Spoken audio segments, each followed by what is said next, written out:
Hello and welcome back to It Ain't Broke, taking place live from my living room.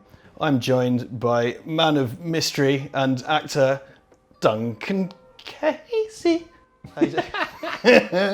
How you doing, Duncan Casey? I'm all right, Ricardo Jackson. Ricardo Jackson, my true Italian name, and this is my Italian accent. I was going Spanish myself, but there we go. Oh, Jackson. going in Spanish. Ricardo Jackson. That's what we keep him around for. You see that? Sí, ¿cómo está? ¿Cómo está? ¿Dónde está el baño? Where's the toilet? Yeah, I was Useful. just saying there. Anyway, we're here today to talk about Edgar Wright's 2013 film, The World's End, the final in the Cornetto trilogy starring Simon Pegg and Nick Frost. Here is a clip of that. Bang. What do you recommend? There's one. It's Crowning Glory. Rather fitting. How's that? I'm Gary King. What? So tell me more. What? Crowning Glory, is it nutty? Is it foamy? Is it hoppy? Does it have a surprisingly fruity note which lingers on the tongue? It's beer. We'll have 5 of those, please. No, sorry. Can we have 4 of those and a tap water, please? What? Duncan, am I right in thinking now, because I kind of teed you up for this, you haven't seen it before until yesterday? No, yeah. You'd never seen it at all? No. Okay, so I saw it in the cinema 2013, so my feeling about this film is that when I watched it, I was rather disappointed because Shaun of the Dead is a film very close to my heart. I think I've said before, I kind of felt like that was made for me as a kind of Romero fan. Yeah. Hot Fuzz, I just think, I'm not the hugest cop film fan, but it didn't matter. It stands on its own so highly. Yeah. I kind of felt at the time that The World's End was a bit kind of soft touch in its kind of references, that it didn't really have too many kind of solid things to hook into. It didn't quite work. Having rewatched it recently, and maybe it is just being a bit older, I like it a hell of a lot more. I think it's still the third in that trilogy for me, but Yeah. I really like it a lot. Okay. What were your thoughts? Well, looking at it in those terms, I've seen Shaun of the Dead, of course. I have seen Hot Fuzz, but it was a long time ago, so I don't remember it too well. Oh, good grief! We've got very different, because Hot Fuzz is a mainstay for me. Like that's. No, I love it. I loved it. It wasn't really. I suppose it was that sense of humour, that kind of the very much sort of Edgar Wright, Simon Pegg sense of humour. It's a bit like listening to Ed Sheeran now. It was just a bit too in my face by the time I came around to watching those. I don't mean it's as good as.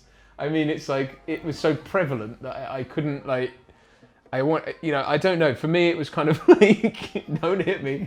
No, Motherfucker digging a hole to China over here. Yeah, no. But what I mean is, it was sort of around everything's been influenced by it. It's one of those things where it's like those were kind of the original things, and it's like everything else has been inspired by it. And then when I come back to it, the humor in it was great, and everything, but I don't know. I enjoyed them. I did enjoy them, and I liked them, and they were well made, and they were unique British. So you're saying you kind of a bit too late to the party, maybe? Is that Yeah. the idea? Yeah, I never went to the cinema and saw them. So did you watch Spaced on Channel 4? Not a lot, no. Okay, I think this is where we've got to diverge. And it's not because I didn't like them, but like you said, totally too late to the party. I think I saw Hot Fuzz before I saw Shaun of the Dead. Meaning because it was like someone had it on DVD and they would let's just watch a movie, and that was one of them. It just wasn't a thing I was sort of keyed into, but I liked them. Like, don't get me wrong, I did like them. Sure. And so that's where I was coming at it from. But it seems to me that The World's End stands out in terms of its. It obviously encompasses similar things to the other two in the Cornetto trilogy, because it's about essentially about zombies and people are being chased by mobs of this, that, and the other. It's ostensibly an alien invasion film, which is why it's the green Cornetto for aliens. Right. So it's got the kind of the day the Earth stood still. The kind of statue's kind of a Gort-like creature, but then it's got its invasion of the body snatchers and stuff like that. Yeah. So, but I think thematically it's perhaps tackling a few different things. Michael Fassbender. Personal automatic. I think it's tackling something else, which we'll get into thematically. But So I could see why it's kind of the Jackie Brown to Pulp Fiction. You know, it's that thing of Very like, much so, yeah. it's less digestible, or less in the vein of the other two, but actually has a lot to unpack. It's very good. My kind of sorry. I didn't want people to think I didn't like Shaun of the Dead and Hot Fuzz. It sounds like I didn't, and I did. Well, say hi to Deng Xiaoping for me, mate, when you get there. Fucking hell. Yes, no. Well, yeah, I think we come from different standpoints because I'm a big fan of those guys going back to space and stuff, and Simon Pegg even far back as Big Train and whatever. And when Shaun of the Dead was coming out, I followed it relentlessly because it was a George Romero thing and World's End, I kind of felt at the time that they had I felt that they had diverged from their kind of their mission statement within their trilogy. It's like, we don't want to do reference humor anymore, and we're going to break away from that within our trilogy. I would say as those 3 films go on, they become less and less reference heavy. Yeah. Definitely, because Hot Fuzz is a bit more concerned with doing its own thing. And that's kind of what frustrated me. Having rewatched it recently, and I genuinely think it might be something about having got a bit older, I liked it a hell of a lot more. I mean, don't get me wrong, even when I first saw it, like, my opinion was it's better than 90% of stuff that's coming out. It just wasn't good enough in this trilogy of things. Right. Having reappraised it recently, I think it's just as well made, obviously. Like, Edgar Wright is an incredible visualist, and he's really, really tight in his filmmaking and always has been. Have you seen Baby Driver? No. Okay, Baby Driver, same thing, like in terms of matching music and stuff like that. Okay. I liked its kind of themes because, and I think interestingly within this trilogy of stuff, you know, like I said, like they seem less bothered about references and pop culture stuff. But when you look at it, it's fundamentally about being forced to grow up and change. So then kind of moving away from that, it kind of makes a lot of sense. You sort of think, well, yeah, okay. And there's a lot of pathos in it. I mean, some of the emotional beats in it are really good, and Simon Pegg carries that so well. Yeah, he starts off, well, as much as the film does, but it starts off being one thing and turning into another, but it's like yeah, you're right. He starts off being an annoying prick, but then as the layers get peeled back, you start to go, oh. You start to understand the kind of fundamental tragedy of him and his relationship, because they've deliberately cast against type in this one, because normally Nick Frost is kind of the schlubby, schnooky one, whereas he's the one who's got his shit together, and Simon Pegg is the kind of, you know, ropey one. Yeah. Something that occurred to me recently. Is that, and it's not to the same degree, but there's some of the lads I live with in our shared house at uni, and I might have said this to you before, I don't know. Well, then you wouldn't have seen the film, so whatever. Tom and Andy were my housemates, and I love them to bits. They're some of my favourite people. I was the oldest in that crew, and now all of them are married with kids. And when I watched The World's End, I was a bit like, oh. Who am I in this equation? Am I Simon Pegg now? Well. Am I doing coke in in like the toilet of a services? It's like, yeah. Well, no, but he wasn't. He was playing Need for Speed or whatever. I know, but they kind of like, he goes like, have you got any drugs in you? And he goes like, no, I did them in the services, before the copper comes and stuff. And there's a bit, one of my favourite lines in it is like right at the end, because you know, you kind of get a real picture of the fact that he has been in rehab and stuff, and he's lied about his mum dying and whatever. Because he's got bandages on his wrists. In his wrist. He's like, he goes, they told me when to go to bed. Me! Yeah. And it's really sad. It's like this horrible. I think part of what the problem, because I think I'm sort of going through therapy with this by talking to you about it, but like part of the problem I had with it is I found it a bit sort of depressing as well. I mean, I looked at it as, well, the first 2 acts at least, it felt very strongly that the analogy here, or what they were going for, was that thing of going back to your hometown, having gone away.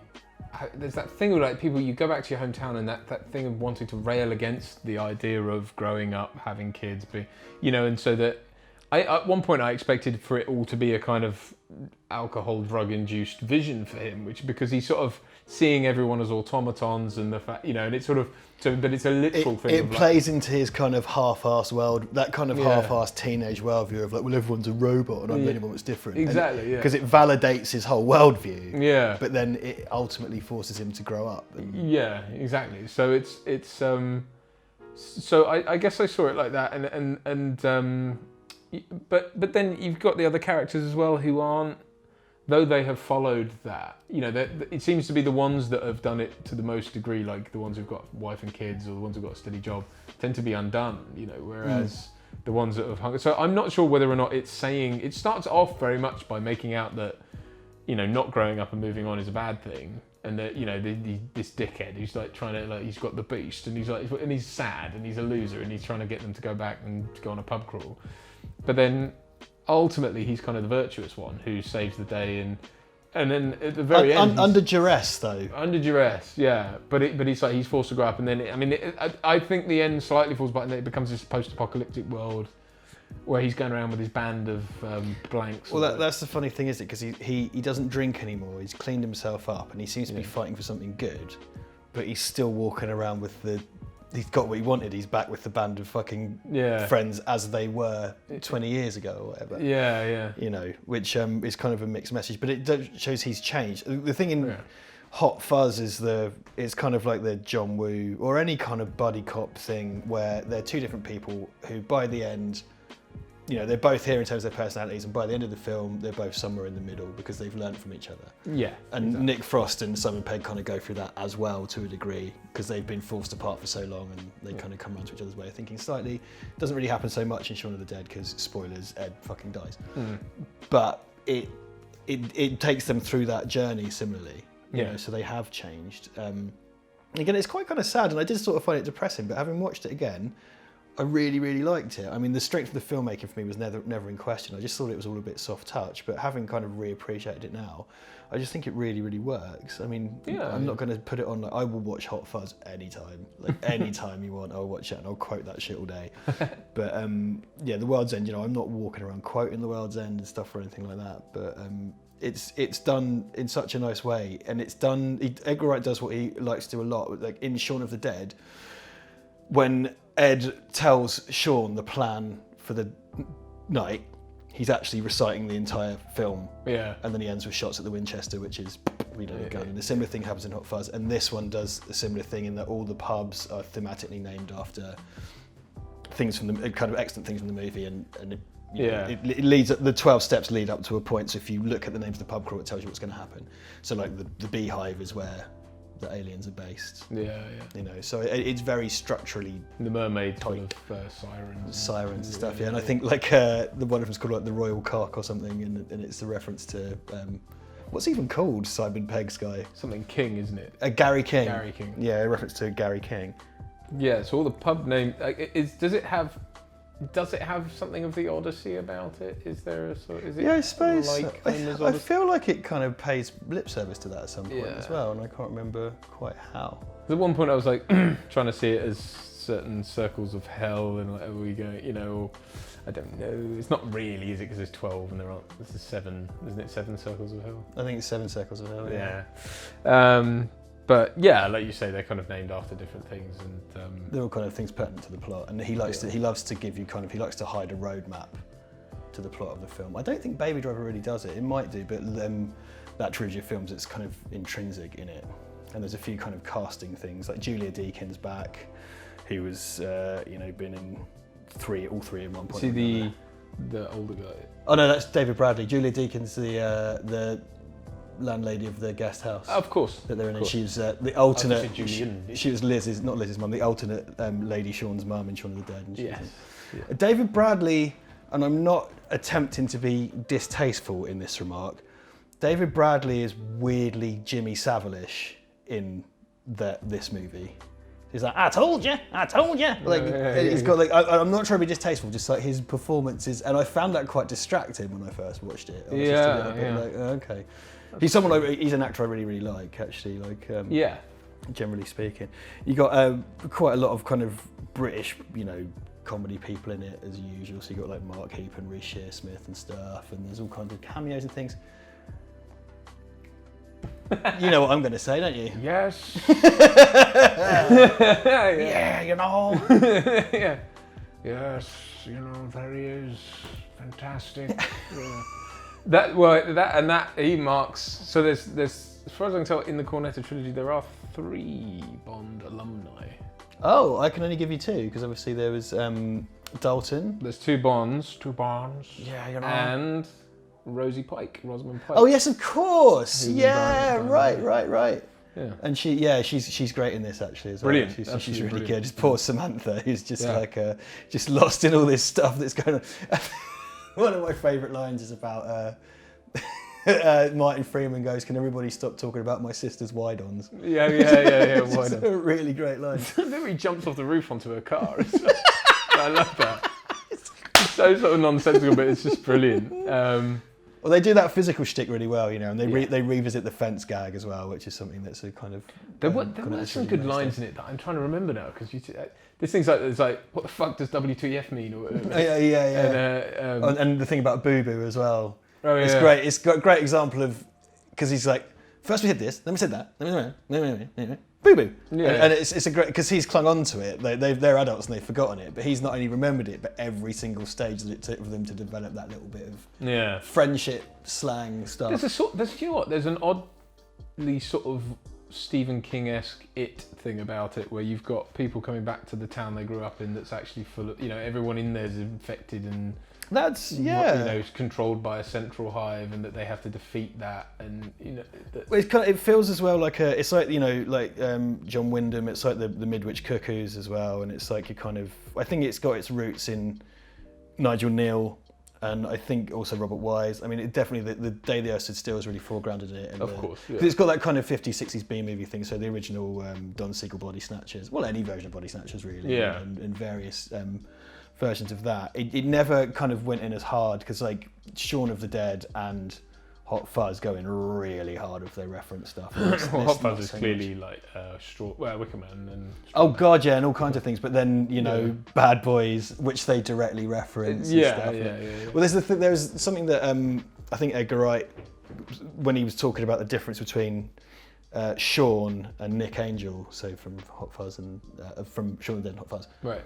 Like Shaun and Nick Angel are both people that are in these kind of movie worlds, but they've never seen any of the movies. Right. But whereas in the differences in Hot Fuzz, he has Danny to show him all that stuff, and he becomes more conversant in it. Whereas Shaun of the Dead is about people living in a zombie movie, but not really knowing the zombie rules, which would be impossible to make now, because you know, you're trying to create this pop culture, this universe where there's no zombies in the pop culture, when they've just become ridiculously sort of saturated. Yeah, I think part of my frustration at the time was it didn't give enough surface level stuff to the kind of 50s, 60s sci-fi thing, which is something that's very close to my heart, and I expect it to do so in the way it did with cops and zombies. But then, having grown up a bit in the last 5 years, I kind of realised it doesn't need to, because it's doing its own thing, it's doing something else, and it's a bit more kind of adult. Yeah, well, I think at its heart, that's it's more making a comment on that sort of stuff, and the backdrop is the reference material, but the heart of it isn't that. I mean, I do, like I said, I think the where we land, it gets a bit wayward, like suddenly turning into a post-apocalyptic landscape, and like, obviously you get that cornetto rapper goes up again, you know. I wasn't. It was a great premise. It was a great 2-act premise, but I just thought the wrap up. I mean, don't get me wrong. A bit too far, you think? Well, like, yeah. I mean, I suppose the trouble is you've got this thing where you're like, look, we know he's going to end up at the world's end. It's all laid out. Like you said, there is a roadmap to it, but it's then paying that off as being this sort of underground hive where, and isn't it Bill Nighy doing the voice? Yes, I really like that. I love the way he goes, oh well, fuck it then. I love, that delivery. Yeah. Because he tries to sell them the whole thing, and he's just like, oh, fuck it. And all the lights go out. That was great. As another series mainstay with Bill Nighy. Yeah. Season all 3. Bunch of drug addicts running wild, running under a cold tap. You know, it's a really amazing cast as well, and I really think one of my frustrations was that I didn't think Pierce Brosnan was in it enough, because when I knew he was in it, and this is my own beef, but I just thought Timothy Dalton was amazing in Hot Fuzz. I love that character so much, and it's such a brilliant performance. And I kind of thought, because they've got their kind of cameo Bond back, I thought there was going to be a bunch of him, but it's way more understated, and it wouldn't suit that character to be a big crazy thing, but I just wanted more of him because I like Pierce as well. I mean, I think with, you know, because it was probably a few days work for him. I mean, bearing in mind he's in 2 scenes essentially right at the opening. And he's soft focus for most of it. Yeah. So, but you know, I think A, that could have been a scheduling thing. B, it could have been that, you know, like you said, what else would you cast him as in that? Well, that's the thing. I don't know where he would go. When I saw from the marketing that he was in it, I just had my head full of Timothy Dalton in Hot Fuzz, which I honestly I can't say enough how much I love that performance. It's great, and I must rewatch it because I do remember that fondly, and I must watch it because it's not like I don't like it. I do love those films, but I must rewatch that. Yeah, that's the one among my group of friends. Like, we were collectively obsessed with those. I went and saw. When I was first going out with my ex, I'm pretty sure I'm right in saying this, that Hot Fuzz came out on Valentine's Day. Oh. And I took her with all my mates to go see it, and I was like, we'll just do Valentine's Day tomorrow. Which I never lived down for the rest of that relationship, which I do not blame you for. But, it was a thing, and we all quote it. And actually, my friend last year did her birthday in Wells in Somerset, so they could go around all this stuff. And this actually is filmed in Letchworth Garden City and Welwyn Garden City. Right. So it's set in like a fictional garden city, which look that up if you don't know what that is. And those are just the next Letchworth at least is just a train ride down from here. Yeah, it's not far. So it's not far at all. And they are kind of cities that were built after the war. I think after the war. So everybody was supposed to have a garden. So they got an allotment space, and they and that's why this film is set there, because the idea because they were planned cities. It's supposed to be like these are bland places and stuff, which I'm not saying at all. I'm not, take it with Edgar Wright. I'm not saying that, but like it's like this. No, but it's another layer, isn't it? Yeah. And that's what it is, and that kind of adds to the sort of like the concept of going back to this generic place that you used to know and how it's changed. And sort of engineered place as well. Yeah, it's kind of constructed and such. Yeah. I'm a fan. I liked it very much. No, I didn't do. used to, but I've come round to it, and we're talking about. I think I sort of drunkenly half-live tweeted it about 6 months ago. I was sat around watching it. I was going, actually, this is much fucking better than I remember. And Was the idea? Here's a question for you. Was the idea that the town was robots even when they were kids, or was it taken over since they left? Now, the night they go up, he says like he was the last survivor of the night when they were kids and they were up on the hill. Yeah.